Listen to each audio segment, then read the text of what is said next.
Good morning and welcome to the May 27th episode of MSP Dispatch, your source for news, community events, and commentary in the MSP channel.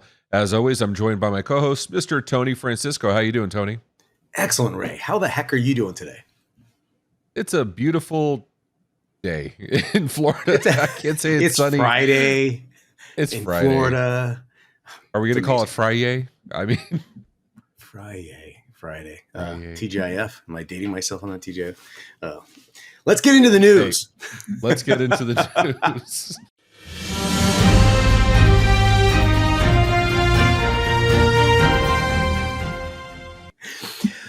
So, big story. DuckDuckGo is not as private as you hoped it was. As revealed in reviewgeek.com, and also we have some other articles in thenextweb.com, DuckDuckGo's reputation for protecting privacy has taken a severe hit after revelations emerged that a deal has been signed with Microsoft. Now, DuckDuckGo blocks Facebook and Google trackers, but DuckDuckGo also makes an exception for Microsoft. And this was revealed in an interesting Twitter feed that when somebody posted this, there's been a lot of feedback and there's a lot of repair work being done on the back end. And the company's immediately updated their store description. Quote, while we block all cross-site third-party cookies on other sites you visit, we cannot block hidden tracking scripts on non-DuckDuckGo sites for a variety of reasons, including new script pop-ups all the time, making them difficult to find. Blocking some scripts creates breakage, making all of the page unusable. Some we are prevented from blocking due to contractual restrictions with Microsoft. Sorry about the tough read, but this is an interesting scenario because while DuckDuckGo has a solid privacy policy when it comes to Microsoft ads, it hasn't explained how it's going to use that data with Microsoft from third-party trackers. Maybe Microsoft is going to build targeted ad profiles based on your web activity in DuckDuckGo. We don't know that at this point because they've signed a confidentiality agreement with Microsoft. Ray, my question to you is, has DuckDuckGo, the go-to private browser, signed a deal with the devil? Give me your thoughts. This reminds me of a story my sister used to tell me, my older sister, where one of her friends in middle school promised her that she had an extra pony and she would bring it to her after school. And my sister waited all day staring out the window for that pony that never came. And it reminds me of it here. It's a series of broken promises. DuckDuckGo is supposed to be, like you said, the privacy-centered search engine. It's the one where we're supposed to go and use because our data is not being sold anywhere. But it's a business and data is valuable. We've talked in previous episodes about data being a gold mine, right? And so they have something of value, and then they have an agreement with Microsoft. And because it's not scary enough, the agreement specifically says you can't talk about it. You can't talk about the details. This is a worst case scenario for me when it comes to privacy concerns. This is just as good as saying we're going to use your data for everything. If you're not going to answer the question, I'm going to assume the worst. That is the way it goes. Now, with that said, I use Google every day. So, I can't think about, buying something without 17 ads showing up on it. So search engine in the level of things that are really important for me, search engine privacy is probably not one of them. What about you, Tony? Are you a regular DuckDuckGo user? Mixed emotions on it. I use it on my mobile devices. I've used everything from Tor browsers and hidden DNS servers and ways to mask my privacy. I'm not a fan of VPNs. I never really have been for a variety of reasons. A whole nother story. We've talked about it in the past. And if there's any comments from the users, questions, we'll be happy to open up that thread. But privacy is key. Confidentiality is key. And if the one location, as you pointed out, Ray, is now secretly giving that tracking data away to an unknown party until we discovered it was Microsoft, and then unwilling to or unable to disclose what they're going to do with that data, I don't know what to do anymore, because I was always trying to mix bag of nuts in this security and anonymity, you know what I'm saying? Anonymously? In anonymity. You know what I'm saying? Anonymity? Anonymity. I knew that. There you I go. totally knew that. But in that anonymity process, and the tools being used, I used a variety of them. I'm not saying that I'm eliminating DuckDuckGo, but it really hurts the overall morale of everybody that is striving for that anonymity pursuit, or the pursuit of anonymity. It's not meeting those expectations that they set for you. That's at the end of the day, that's what it is, right? Exactly. And then it really opens the question, how am I going to transition to a new browser? Which browser? That being said, Ray, you're going to talk about a transition right now specifically that affects the MSP community.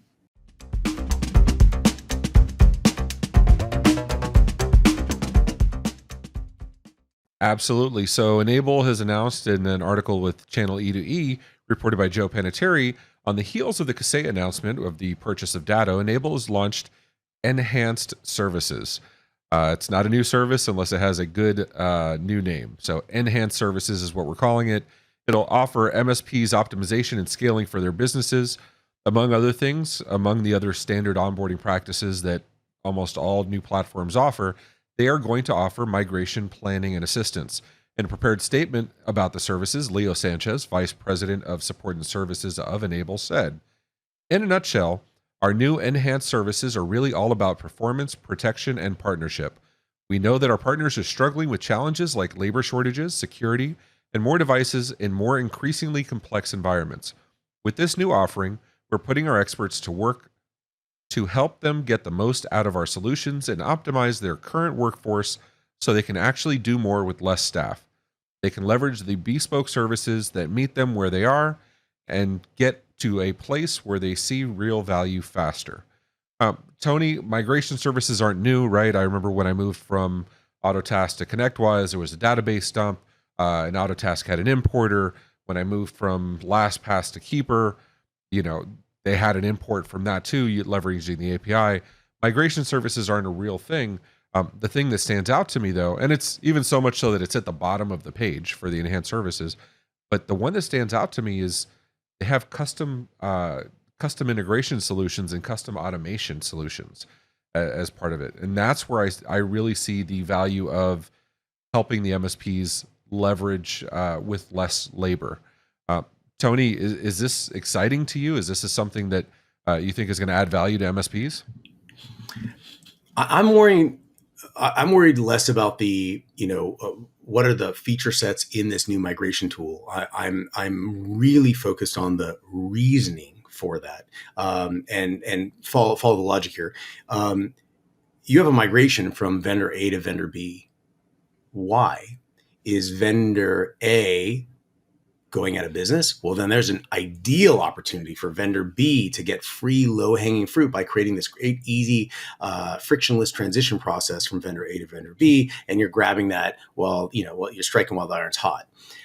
Then there's other opportunities, mergers, uncertainty, and I think that's what's happening right now, is that people are capitalizing on potential uncertainty in these mergers that are happening throughout the industry, but at the end of the day, it's a decision point, and all opportunities only really come up during transitions. So if there's a transition occurring and there's any speculation, because you're doing a small mental review of what's happening and an evaluation, assessment of the value, is the juice worth the squeeze over here? Can I find a more efficient or effective way with another tool to do exactly what I'm doing?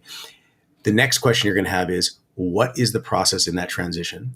And if there's an automated, frictionless transition process or feature that's baked into the place that you would like to go, your end destination, that is a perfect opportunity to make that happen. So the question is, what's the driver? Like, why did they do this now? Are you seeing, Ray, any opportunities for them to actually do that now? I mean, is anything jumping off the top of your head? Or is this just we're just going to leave a door open for those who decide to walk in?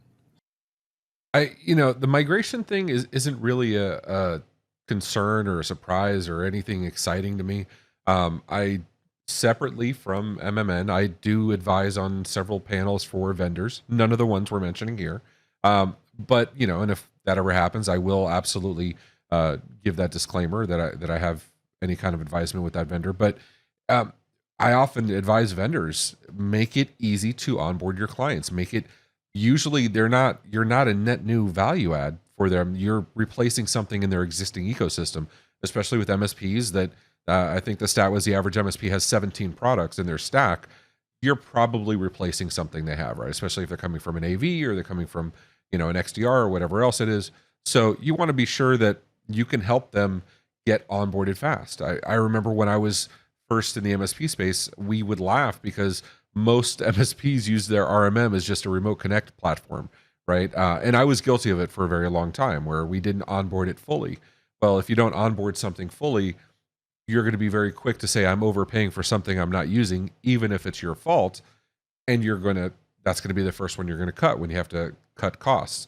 So I think this is just Enable's way of making sure you have that stack adhesion, that stack adoption of their product line to make sure you're using it early and you get the best value out of it and you understand the value. Because if now you're saving man hours or labor, that's not going to be the first cut when you're trying to save money. And speaking of those enhanced services, Tony, I think your next story is about a vendor leveraging their own suite of services for the MSP's benefit. Absolutely, Ray. Barracuda extends their email security services with a 24/7 security operations center. As listed in smartermsp.com, it looks like earlier this year, since the Barracuda has originally announced the initial integration of Barracuda email protection with the Barracuda Scout managed XDR to help the MSP manage their email services, now offering a 24/7 security operations center. This integration was finalized in a recent release, providing MSPs with additional visibility to their clients' email environment via their new centralized dashboard. Ray, this opens up such an interesting point that every MSP is familiar with. Email has been a brutal thing to manage and monitor. It's the lowest common denominator between every single one of their customers outside of power and water. Managing the email has been brutal, not just from the policy perspective, but the payload perspective, and allowing everybody to reach out to anyone else out there and potentially download absolutely anything to an endpoint that has to be protected, which can infiltrate because it has access to the rest of the environment that the MSP is trying to protect. In that process, that pursuit of security, there have been multiple products to protect and manage email the best possible. Now, personally, again, one of the very first hosted exchange offerings in the world back in 2003. I know this firsthand. This is not a fun journey, but it's a mandatory journey that every MSP has to take. Is this just the product evolution of this particular vendor? Or is this a vendor slowly replacing the MSP with its ability to now manage and monitor the email 24/7? Ray, what are your thoughts on that? So my thing is, I don't think this is. We talked in a previous episode about Microsoft offering IR services and security planning services, and I was very clear. I think this is Microsoft's cadence of we offer it, we tell you to sell it. You don't do it well enough, we'll do it ourselves. In this particular instance, though, I'm not so quick to say it's Barracuda trying to replace the MSP. Scout, before Barracuda purchased them, was partner only. They focused directly on the MSP. Barracuda has been around a very, very, very long time. They're probably one of the earliest vendors to do email protection. They have a lot of data and a lot of experience. This is actually, I think, a best case scenario where a vendor that has purchased another product is integrating it tightly with their existing suite. That makes a lot of sense to me, right? Barracuda has their backup products that have their email filtering. We've talked about email being a source of security concerns, right? Phishing is one of the most common vectors for malicious actors. And we've had Connor Swalm from FinSecurity talking about exactly that on previous episodes. We'll link it in the show notes below. So it makes sense if Barracuda, an email filtering platform, has a SOC service already with their XDR, it makes absolute sense for me to have them combine it. And actually, I will go as far as giving them kudos for doing it so quickly. The Scout purchase was, I believe, last year. So, for two enterprises that large, that's fairly quick to I am have them impressed with integrated with. that. Right? It's like, we can think of how many other companies, have bought others, right? Kaseya is a perfect example. Kaseya has purchased many, many companies, and very few of them have very tight integrations. And they're not unique in that. It's not just Kaseya. So I'll give kudos to where it's due, and that's in Barracuda. Now, the part I might have a slight concern with is, unlike Scout that was channel only, Barracuda does sell direct to enterprise. Barracuda does sell direct to end users. They have channel programs, and they have a strong channel program. But you're right. They're offering services direct to clients that the MSPs are also offering. And to the best of my knowledge, they have no channel conflict policy that's publicly available last time I searched. So I think maybe there could be some cause for concern for MSPs at some point, but realistically, I don't think it's going to come up often. Yeah, I love talking about this because for everyone who's been to Las Vegas, it's like a casino, and they're putting everything they can in that casino because they don't want you to leave the casino. And once you go to Vegas enough, you're realizing there's a lot of other cool places outside of your casino, but you don't have to leave your casino. Everything is there for the most part, and I think that's what these larger enterprises are doing by acquiring through acquisition of not just the talent, but the feature set, but the product itself, and then slowly but surely integrating it into an entirely self-contained ecosystem, casino that you don't have to leave. And Microsoft has done an incredible job in doing that. But it's interesting to see that happening in real time from multiple perspectives. Great story. And as always, if you have any thoughts, feelings, concerns, comments, or anything else on it, hit us up in the comments. Shoot us an email, news@mspmedia.tv. Hit us in the comments below. Hit us up on socials. We definitely want to hear from you about it. So that's a wrap for our main stories. We have a bunch of notable mentions. And current breaking news, a Datto update, Datto Autotask or Datto PSA update 2022.1.5, which is ongoing right now, has broken the email processor for incoming tickets. It is not adding ticket notes. Datto has recently updated their status page, which will include the link below to this. This is an ongoing issue. Calls to Datto are obviously backlogged. Emails to Datto support are going to their backup product, and emails to legal are going to their support queue. Take that as you may. Either way, it is obvious they are not honoring read-only Friday. Hopefully, they will resolve this soon. In our second notable mention, our friends over at Tier 2 Technologies were recognized by Colleen Fry of Channel Pro Network as the vendor to watch. Tier 2 Technologies product Help Desk Buttons enables customers to hit a single button that gathers enough data to save an hour of tech work, including the last 20 actions. Originally developed for internal use by Alex Parmenter at his MSP, he saw the value it would have for others and developed the product specifically for MSPs. Utilizing built-in artificial intelligence, AI, it is now providing an easy front end for users to let technicians close tickets faster. We will also include a partner first. We did previously, I don't remember if it was this year or last year, where we did a full hour with Alex and Tier 2 Tickets discussing the product. And I definitely walked away enjoying it. So I invite you there too. Tony, you got some, right? Yes, Ray, I've got two quick mentions that are pretty important.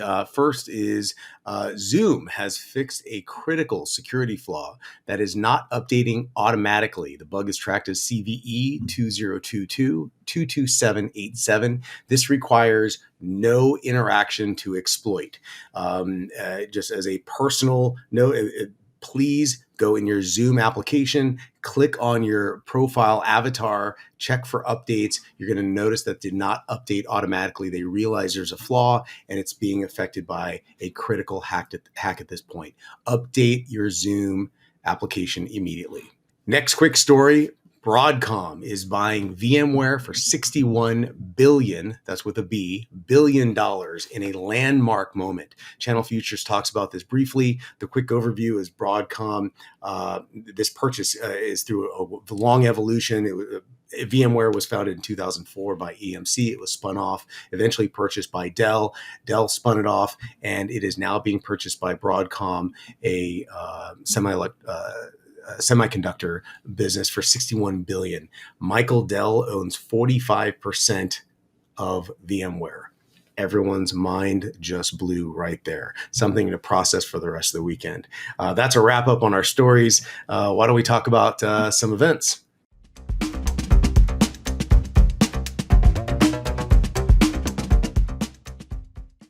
In our upcoming community events on May 31st, we'll have, as always, on Tuesday, the MSP Dispatch.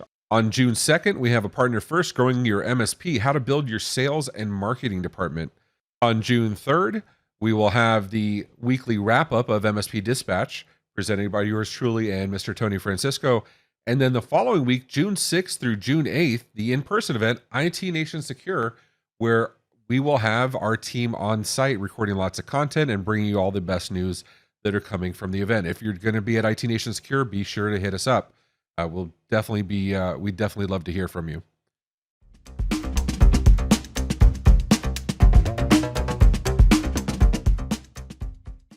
And Tony, we have lots of feedback from our community. We've been talking to them. They've been talking back to us. Let's see some of the comments we've gotten back. From Derek Brawley, I really do like the new MSP news channel. Keep up the good work, guys. We love that feedback. As small and what you consider to be a brief notation to us, it tells us we're doing the right thing. Yeah, thank you, Derek. And on Reddit, we have Itility MSP saying, you guys get some flack for being vendors to MSPs and posting on here, but this is good information. Keep it up. Thanks so much for the positive feedback. We definitely appreciate you, man. And this is exactly why we're doing it. Tony, that's a great way to end the week, right? It is. Friday, May 27th, wrapped up correctly. And any plans this weekend? I think I'm going to be home taking care of my dog that is home from the vet, and she's recovering from a slip disc. So I'll just be carrying my 4-pound Yorkie around the house. And, of course, reading the news for the episode on Tuesday. And with that, I hope the MSP family has an awesome weekend and an awesome Memorial Day if you're celebrating. We'll see you back on Tuesday. Until then, take care of each other and yourselves. See y'all. This has been a broadcast of the MSP Media Network. I